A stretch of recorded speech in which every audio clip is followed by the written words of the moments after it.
అండి, welcome to my channel. ఈరోజు నేను మీకు ఈ వీడియోలో చెప్తున్నాను 6th క్లాస్ మ్యాథ్స్లో 11th chapter ratio and proportion చెప్తున్నాను. దీంట్లో ఎక్సర్సైజ్ 11.4. ఇప్పటి వరకు మనకి ఎక్సర్సైజ్ 11.3 వరకు కంప్లీట్ అయిపోయాయి. ఓకే, ఇప్పుడు ఎక్సర్సైజ్ 4 చెప్పుకుంటున్నాము. సేమ్ క్వశ్చన్స్, టెన్షన్ పడాల్సిన అవసరం లేదు, చాలా easy problems. Okay, first question చూడండి. If 3 apples cost ₹45, how much would 5 apples cost అన్నాడు. అయితే 3 apples కి 45 రూపీస్ అయితే 5 apples కి ఎంత అవుతుంది అన్నాడు. సో మనం 3 apples కి 45 అంటే ఫస్ట్ ఒక యాపిల్ కి ఎంత అవుతుందో కనుక్కుంటే 5 apples కి ఎంత అవుతుందో కనుక్కోవచ్చు. Okay, so 3 steps only. చూడండి cost of 3 apples equals to 45 rupees. So మనకి వన్ యాపిల్ కాస్ట్ మనం ఫైండ్ అవుట్ చేయాలి. 1 యాపిల్ కాస్ట్ ఈజ్ ఎంత? సో 45ని 3తో డివైడ్ చేస్తే మనకి 1 యాపిల్ కాస్ట్ వచ్చేస్తుంది కదా. 3 1s 3 15s. ఓకే, అంటే 1 apple cost is 15 rupees. So 5 apples cost ఎంత? 5 apples cost is equals to 5 into 15 rupees. Okay, 5 into 15 మనకి ఎంత అవుతుంది? 75 రూపీస్. అంతే, చాలా సింపుల్ ప్రాబ్లమ్స్. క్వశ్చన్ ఏం లేదు. 3 యాపిల్స్కి 45 రూపీస్ అయితే 5 యాపిల్స్కి ఎంత అవుతుంది అన్నాడు. సో 3 యాపిల్స్కి 45 కాబట్టి ఒక యాపిల్కి ఎంత కాస్ట్ అవుతుందో మనం తెలుసుకోవాలి. ఒక యాపిల్కి ఎంత కాస్ట్ అవుతుంది అంటే మనం అక్కడ 45 రూపీస్ని 3తో డివైడ్ చేస్తే మనకు ఒక యాపిల్కి ఎంత కాస్ట్ పడిందని తెలుస్తుంది. అప్పుడు 5 యాపిల్స్కి ఎంత కాస్ట్ అవుతుందో మనం మల్టిప్లై చేసుకుంటే సరిపోతుంది. Okay, next same question second one చూడండి. Lakshmi bought 7 books for a total of 56 rupees. How much would she pay for just 3 books అన్నాడు. ఇక్కడ లక్ష్మి అంట 7 బుక్స్కి 56 రూపీస్ పే చేసిందంట. అయితే 3 బుక్స్కి ఆమె ఎంత పే చేయాలి అని అడుగుతున్నారు. ఇక్కడ యాపిల్స్ అన్నాడు, ఇక్కడ బుక్స్ అన్నాడు. ఓకే, సో ఇక్కడ చూడండి, cost of 7 books equals to ఎంత? 56 rupees. Cost of 1 book equals to 56ని 7తో డివైడ్ చేస్తే 7 1s 7 8s. సో 1 బుక్కి వచ్చేసి 8 రూపీస్. ఓకే, ఇప్పుడు మనకి 3 బుక్స్కి ఎంత అవుతుంది అన్నాడు. So cost of 3 books equals to 8 rupees. ఒక బుక్కి 8 రూపీస్. 3తో మల్టిప్లై చేస్తే 3 బుక్స్కి ఎంత కాస్ట్ అవుతుంది అనేది తెలుస్తుంది. 8 3s 24 rupees. Okay, next third one చూడండి. Reena wants to prepare vegetable pulao. She needs to 300 grams of rice if she has to feed 4 people. How much of rice is needed if the same pulav is prepared for 7 people? అయితే Reena vegetable పులావ్ని prepare చేయాలనుకుంటుందట. అయితే ఆమె 4 మెంబర్స్కి vegetable pulao చేయాలి అనుకుంటే 4 మెంబర్స్కి 300 grams rice వండుతుంది. Okay, 4 మెంబర్స్కి 300 grams rice ఆమె కుక్ చేస్తుంది. అయితే 7 పీపుల్స్కి అంటే 7 మెంబర్స్కి ఆమె వెజిటేబుల్ పులావ్ వండాలి అనుకుంటే ఎంత రైస్ అవసరం అవుతుంది అనేది క్వశ్చన్. ఓకే, సో ఫస్ట్ మనం ఏం చేద్దాం? వెయిట్ ఆఫ్ రైస్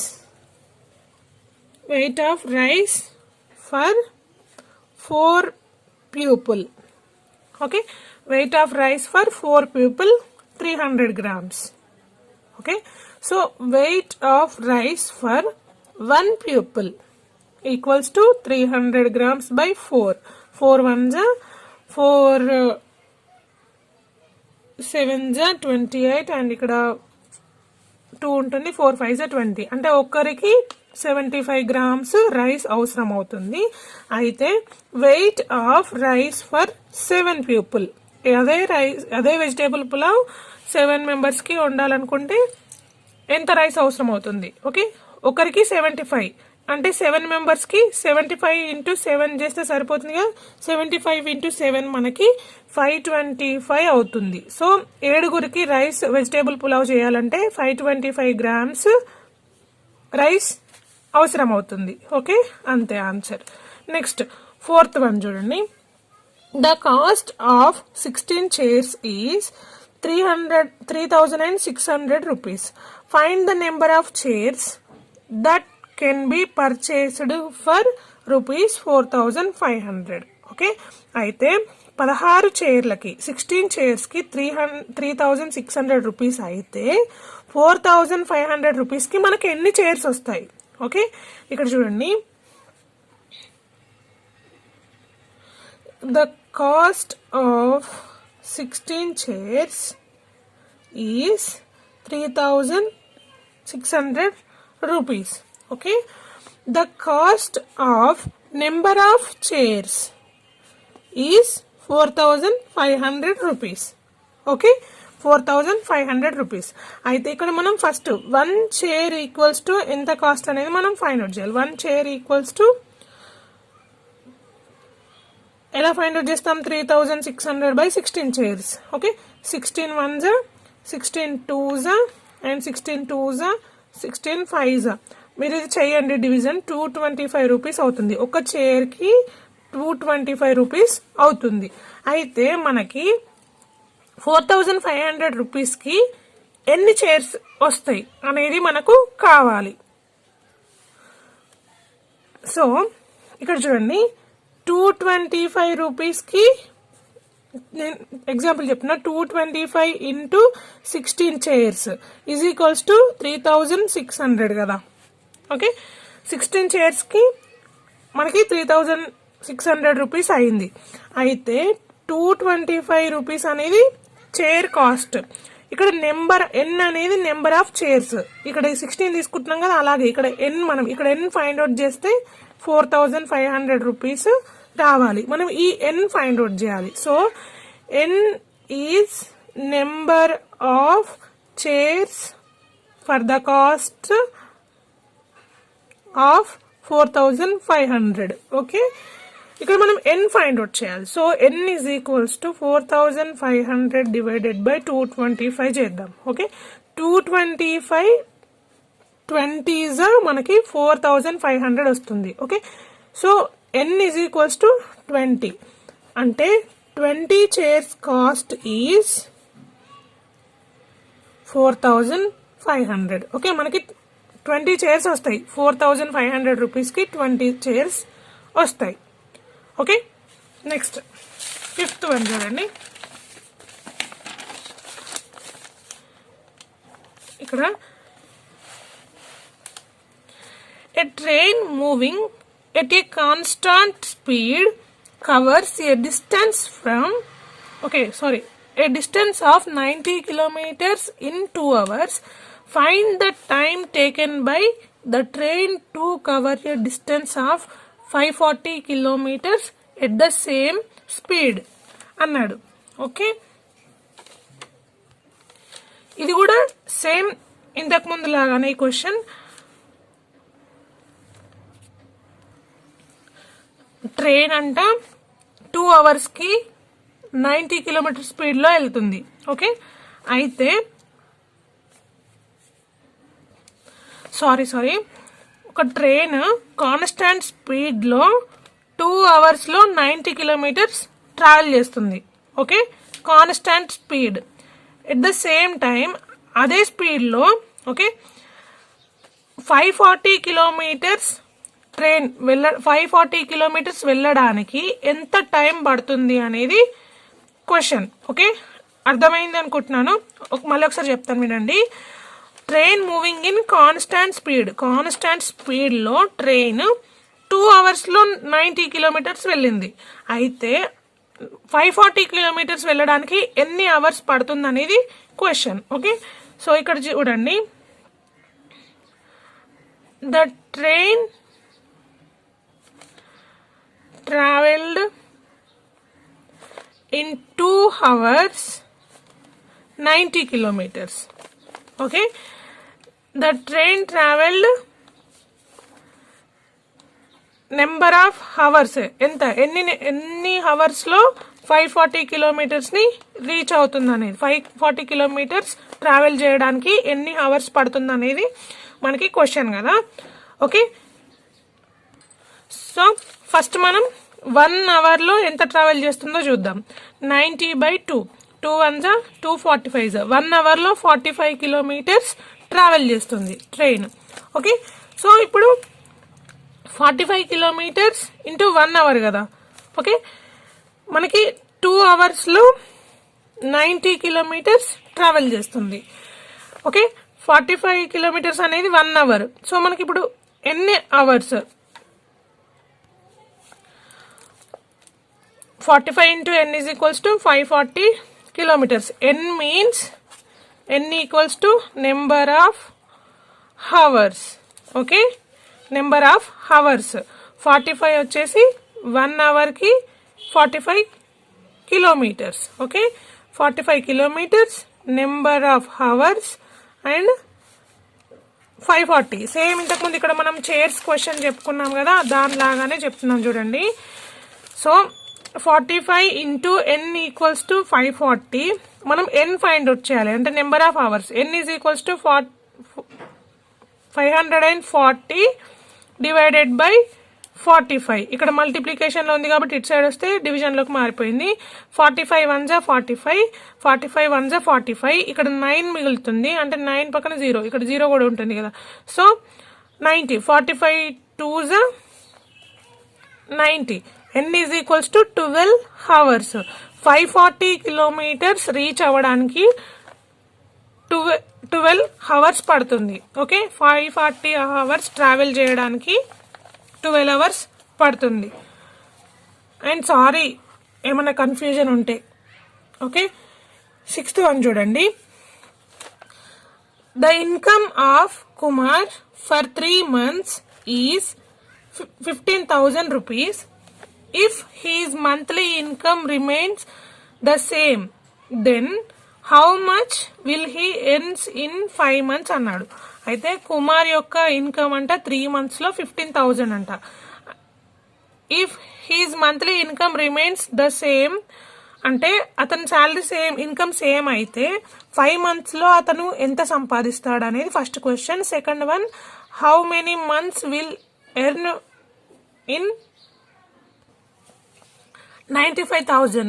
ఓకే, ఇక్కడ చూడండి 5 months లో అతను ఎంత సంపాదిస్తాడు అండ్ 95,000 సంపాదించడానికి అతనికి ఎన్ని మంత్స్ పడుతుంది అనేది క్వశ్చన్ మనకి. సో ఇక్కడ చూడండి సేమ్ ఇంతకు ముందు దానిలాగానే ఇన్కమ్ ఇన్ 3 months ఎంత, 3 months లో అతనికి 15,000 వస్తుంది. ఓకే, సో 1 month ఇన్కమ్ తెలుసుకుందాం మనం. 1 month ఇన్కమ్ ఇన్ 1 month ఎంత, 15,000 డివైడెడ్ బై 3. 3 1 జా 3, 5 జా అంటే 5,000 వస్తుంది. అతనికి 1 month కి శాలరీ ఇన్కమ్ 5,000 వస్తుంది. ఓకే, అయితే ఫస్ట్ క్వశ్చన్ ఏమన్నాడు ఇక్కడ, how much will earn in 5 months. Okay, 5 months లో ఎంత ఎర్న్ చేస్తాడు అనేది క్వశ్చన్. సో 5 into 5,000 చేస్తే సరిపోతుంది. 25,000 అతనికి 5 months లో వస్తుంది. ఓకే, అండ్ సెకండ్ వన్ చూడండి, how many months will earn 95,000. 95,000 సంపాదించడానికి ఎన్ని మంత్స్ పడుతుంది అన్నాడు కదా. సేమ్ ఇంతకు ముందు దానిలాగానే అతను 1 month కి 5,000 సంపాదిస్తాడు. So number of months is equals to 95,000. Okay, మనం ఎన్ ఫైండ్ అవుట్ చేయాలి. N means number of months. N is equals to 95,000 divided by 5,000. నేను ఇటు సైడ్ తీసుకొస్తే ఇక్కడ మల్టిప్లికేషన్ లో ఉంది కాబట్టి ఇటు సైడ్ వస్తే డివిజన్ లోకి మారిపోతుంది. 3 zeros క్యాన్సిల్ అయిపోతాయి. 5 1 జా 5, 5 1 జా 5. ఇక్కడ 9 minus 5 అంటే ఇక్కడ 4 మిగులుతుంది, అంటే ఇది 45. 5 9 జా 45. N is equals to 19 months. Okay, 19 months అతనికి పడుతుంది. 19 months ని మనం ఇయర్ లోకి కన్వర్ట్ చేస్తే ఏమవుతుంది, 1 year కి 12 months. Okay, 1 year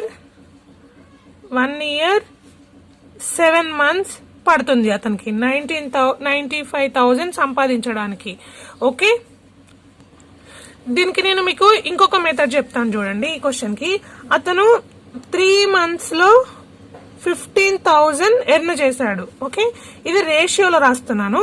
3 months 15,000. Okay, నేను రేషియోలో ఇది కూడా రాస్తున్నాను. మంత్స్, నెంబర్ ఆఫ్ మంత్స్, ఎన్ని మంత్స్. ఇక్కడ మంత్స్ తీసుకున్నప్పుడు ఇక్కడ కూడా మనం మంత్సే తీసుకోవాలి. ఇక్కడ మనీ తీసుకుంటున్నాం కాబట్టి ఇక్కడ కూడా మనం మనీ తీసుకుంటున్నాం. 95,000 మనం ఎన్ని ఫైండ్ అవుట్ చేయాలి. ఇదొక మెథడ్, ఇది ఇంకొక మెథడ్. Okay, method 2.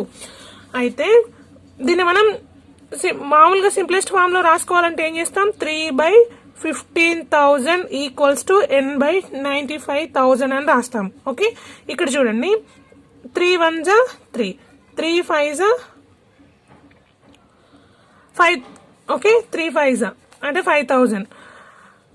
అయితే దీన్ని మనం ఏమని రాస్తాం, 1/5,000 ఈక్వల్స్ టు n/95,000 అని రాస్తాం. దీన్ని మనం క్రాస్ మల్టిప్లికేషన్ చేద్దాం. So 1 into 95,000 equals to n into 5,000. Okay, so ఇక్కడ 95,000 1 into 95,000 అంటే 95,000 is equals to n into 5,000 అంటే n మనకి n కావాలి. సో n ని ఇలాగే పెట్టేసుకొని ఇక్కడ 5,000 ని నేను ఇటు సైడ్ తీసుకొస్తున్నా. ఇక్కడ మల్టిప్లికేషన్ లో ఉంది కాబట్టి ఇటు సైడ్కి వస్తే డివిజన్ లోకి మారిపోతుంది. 95,000 డివైడెడ్ బై 5,000. ఇక్కడ 3 zeros, ఇక్కడ 3 zeros క్యాన్సిల్. సేమ్ ఇక్కడ చూడండి, 5 1s 5, 19s, n is equals to 19 months. Okay, మీకు ఏది ఈజీగా అనిపిస్తే అది చేసుకోండి answer. Okay, next one, 7th one చూడండి. If the cost of 7 meters of cloth is ₹294, find the cost of 5 meters of cloth. Already ఇట్లాంటి ప్రాబ్లమ్స్ నేను చెప్పినా, ఇది సింపుల్ గా చెప్తున్నాను చూడండి. ఏంటంట, cost of 7 meters cloth is ₹294. Okay, అయితే 5 meters కి 5 meters క్లాత్ కి ఎంత అవుతుంది అనేది చెప్పాలి. సో మనం cost of 1 meter cloth find out చేయాలి. Is equals to 294/7. 1 meter. Okay, 1 meter కి మనం ఫైండ్ అవుట్ చేస్తున్నాం. 7 1s 7 4s 7 2s అంటే 1 meter కి ₹42 పడుతుంది మనకి. ఓకే, ఇప్పుడు 5 meters కి ఎంత పడుతుంది, 5 into 42 is equals to cost of 5 meters. 5 meters is equals to 5 into 42 is equals to ₹210 పడుతుంది. ఓకే, నెక్స్ట్ 8th one చూడండి. A farmer has sheep and cows in the ratio 8:3. How many sheep has the farmer if he has 18 cows అన్నాడు. అయితే ఒక farmer దగ్గర sheep and cows అంట 8:3 రేషియోలో ఉన్నాయంట. Okay, a farmer has sheep and cows in the ratio is 8:3. మనం normal గా ఎప్పుడు చేసుకునేలాగానే ఇక్కడ ఒకటి చేసుకుందాం. సమ్ ఆఫ్ రేషియో టర్మ్స్ కూడా చేసి పెట్టుకుందాం. మనకు ముందు యూజ్ అవుతుంది. Sum of ratio terms equals to 8 + 3 is equals to 11 అంటే 11 parts ఉన్నాయి. Okay, 1 part is equals to 11 అన్నట్టు. ఓకే, అయితే ఫస్ట్ క్వశ్చన్ ఏమన్నాడంటే, how many sheep has the farmer if he has 180 cows. అంటే అతని దగ్గర 180 cows ఉంటే షీప్ ఎంత ఉంటుంది అనేది క్వశ్చన్. ఓకే, ఇక్కడ చూడండి, మనకి షీప్ ఇస్టు కవ్ కదా. షీప్ ఇస్టు కవ్ అంటే షీప్ ఏమో 8 రేషియోలో ఉంది, కవ్ ఏమో 3 రేషియోలో ఉంది. ఓకే, షీప్ ఇస్టు కవ్ అయితే ఈజ్ ఈక్వల్స్ టు మనకి షీప్ ఇస్టు కవ్ అగైన్ రాసుకుందాం. మనం ఇక్కడ షీప్ ఫైండ్ అవుట్ చేయమన్నాడు. ఎంత, కవ్ వచ్చేసి 180 ఉంటే, కవ్ ఆవులు 180 ఉంటే షీప్ అతని దగ్గర ఎంత ఉంది అనేది ఫైండ్ అవుట్ చేయమని చెప్పిండు. సో మనం దీన్ని ఎలా రాసుకోవచ్చు, 8:3 is equals to sheep is to 180. మనకు షీప్ నెంబర్ ఆఫ్ షీప్ తెలియదు కాబట్టి నేను డైరెక్ట్ ఇక్కడ షీప్ అని రాస్తున్నాను. దీన్ని మనం ఫైండ్ అవుట్ చేయాలి. ఇప్పుడు దీన్ని 8/3 ఈక్వల్స్ టు షీప్ బై 180 అని రాసుకోవచ్చు కదా సింప్లెస్ట్ ఫామ్ కోసం. ఇక్కడ క్రాస్ మల్టిప్లికేషన్ చేద్దాం. 8/3 8 into 180 is equals to sheep into 3. Okay, 8 into 180 మనకి ఎంత అవుతుందంటే 1440 అవుతుంది. దీన్ని షీప్ ఇంటూ 3 అలాగే రాసుకుందాం. ఓకే, షీప్ ఇంటూ 3 మనకు షీప్ వాల్యూ ఎంత షీప్ ఉంది అనేది కావాలి. ఓకే, నేను ఈ 3ని ఇటు సైడ్ తీసుకొస్తున్నాను. ఇక్కడ మల్టిప్లికేషన్ లో ఉంది కాబట్టి ఇక్కడ డివిజన్ లోకి మారిపోతుంది. 1440 divided by 3 equals to sheep. మనకి షీప్ వాల్యూ కావాలి. 3 1s 3 4s 12 అండ్ ఇక్కడ 3 8s 24 అంటే 480. అతని దగ్గర షీప్ వచ్చేసి 480 ఉంటుంది. ఓకే, కౌస్ 180 ఉంటే షీప్ 480 ఉంటుంది. ఓకే, నెక్స్ట్ దీంట్లో సెకండ్ వన్ ఏమన్నాడు చూడండి. Find the ratio of the number of sheep to the total number of animals the farmer has అన్నాడు. ఓకే, ఇక్కడ చూడండి question. Find the ratio of the number of sheep is to total number of animals అన్నాడు. Number of sheep ratio and total number of animals. అతని దగ్గర total number of animals ratio ఎంత? 11. Okay, number of sheep ratio ఎంత? Number of sheep ratio వచ్చేసి 8.